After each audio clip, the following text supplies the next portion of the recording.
আপনি যখন জানতে পারবেন আপনার সাধারণ বেশভূষার কারণে যাদের হাসাহাসি আপনি মুখ বুজে সহ্য করছিলেন তারাই একটু পর আপনার সম্মানে মাথা নত করবে, তখন আপনার কেমন লাগবে? গ্রামের এই সহজ সরল লোকটির সাথেও ঠিক এমনটাই হয়েছিল, যখন ফ্লাইটের একদল দম্ভী যাত্রী তাকে ক্ষেত বলে অপমান করছিল। কিন্তু কিভাবে এটি ঘটল? আর কেনই বা বিদেশের মাটিতে নামতেই একদল আর্মি তাকে স্যালুট দিয়ে বরণ করে নিল? কি ছিল এই সাধারণ মানুষের আসল পরিচয়? দেখুন তাহলে। হজরত শাহজালাল আন্তর্জাতিক বিমানবন্দর।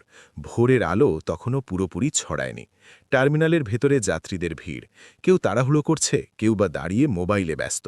এর মধ্যেই একজন মানুষ এগিয়ে আসছিলেন ধীরে ধীরে। পায়ে সাধারণ চামড়ার স্যান্ডেল, গায়ে ধূসর রঙের একটা পুরনো পাঞ্জাবি, কাঁধে ঝোলানো একটা পুরনো ক্যানভাসের ব্যাগ, মুখে হালকা দাড়ি, চোখে সাধারণ ফ্রেমের চশমা। এই মানুষটির নাম রহিমুল্লাহ। বয়স